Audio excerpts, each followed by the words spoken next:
نبی کی غلامہ صحابیہ بھی کسی سے کم نہیں ہے۔ آج تو ہماری حالت یہ ہے کہ ہماری عورتیں گھروں کے اندر ٹھیلیوں کے اندر سے انہیں فرصت نہیں ملتی، کانوں سے انہیں فرصت نہیں ملتی، انہیں تو ٹیویوں کے آگے سے وی سی آر کے یا ایل ای ڈی کے آگے سے اٹھنے کی فرصت نہیں ملتی۔ اگر ادھر سے فرصت مل جائے موبائلوں سے انہیں فرصت باہر نکالنے کی نہیں ملتی۔ آج ذرا دیکھ میرے نبی کے دور کی عورتیں، دیکھ ذرا میرے نبی کی دور کی عورتیں، صحابہ کے دور کی عورتوں کا مزاج کیا تھا، ان کا مقام کیا تھا۔ آج کی عورت اگر اسے یہ پتا چل جائے مسجد کے اندر یہ کام ہو گیا ہے یا مدرسوں کے اندر یہ کام ہوتا ہے، پشاور کے اندر امام بارگاہ کے اندر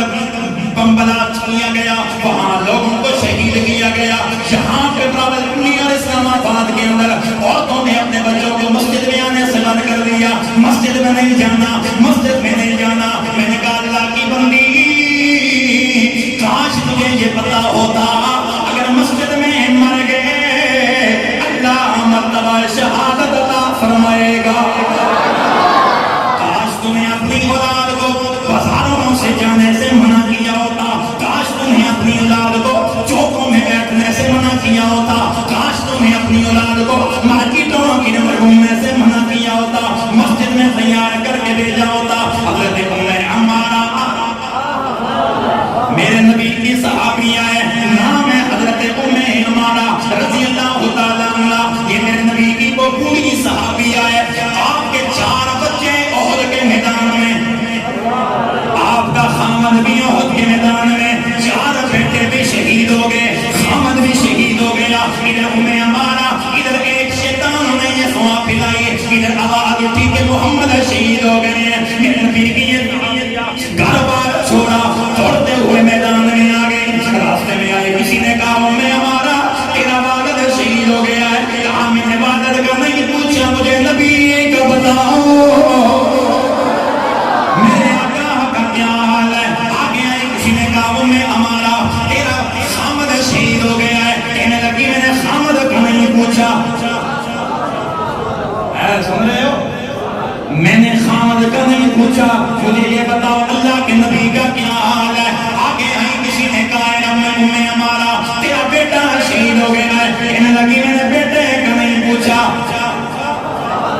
میرے آقا کدھر ہے، میرے نبی کا کیا حال ہے۔ ہمارا ادھر جب میدان جنگ میں آئی، میرے آقا کو دیکھا، میرے نبی سے ملاقات کی، کہنے لگی یا رسول اللہ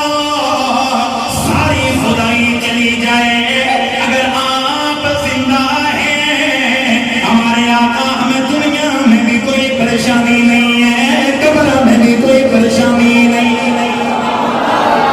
حضرت ام عمارہ یہ میدان احد کے اندر حضور کے سامنے کھڑی رہی، میرے نبی نے فرمایا میں میدان احد کے اندر جدھر بھی دیکھتا تھا ام عمارہ مجھے آگے نظر آتی، ام عمارہ ادھر تیر میرے نبی کی طرف آتے، ام عمارہ آگے آ جاتی، تلوار میرے نبی کی طرف آتی، ام عمارہ اپنا جسم آگے کر لیتی، اگر نیزہ میرے نبی کی طرف آتا ام عمارہ اپنے آپ کو آگے کر لیتی، اگر کوئی بھاگ کے میرے نبی کی طرف آتا اسے ٹکر دے کے پیچھے کر دیتی۔ میرے نبی کے سامنے ایک کافر آیا، قریب میرے نبی پہ وار کرنا چاہ رہا تھا، ام عمارہ نے بازو پکڑا، ام عمارہ نے بازو پکڑا، بازو مروڑ کے اس کی تلوار کھینچ کے اس کے تلوار لے کے اس کی گردن کو کاٹ دیا۔ میرے نبی کے ہاتھ اٹھ گئے، اے اللہ ام عمارہ سے میں بھی راضی ہو گیا ہوں، میں محمد تیرے دربار میں عرض گناہ ہوں، تو بھی اس سے راضی ہو جا۔ ام عمارہ میرے نبی کا دفاع کرتی رہی، ام عمارہ میرے نبی کے آگے ڈھال بن کے کھڑی رہی۔ آخرکار ام عمارہ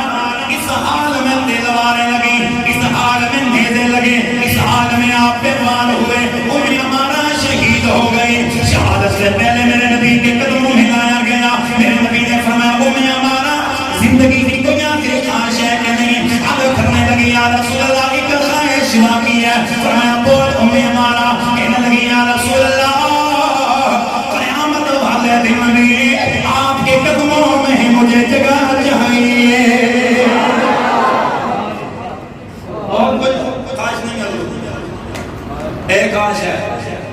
زندگی میں مرتے وقت سانسیں زندگی کی آخری ہیں، جسم میں آخری روز باقی ہے، دنیا سے جا رہے ہیں، آپ کے قدموں میں ہوں نا، حضور قیامت میں بھی آپ کے قدموں میں جگہ مانگتی ہے۔ میرے نبی کی دعا کو میرے نبی نے ہاتھ اٹھائے، اللہم اے میرے اللہ، ہمارا کے پورے خاندان کو قیامت والے دن تو میرا ساتھ عطا فرما دے۔ ہمارا کے چہرے پہ مسکراہٹ آ گئی، ہنس کے آگے سے کہنے لگی یا رسول اللہ، حضور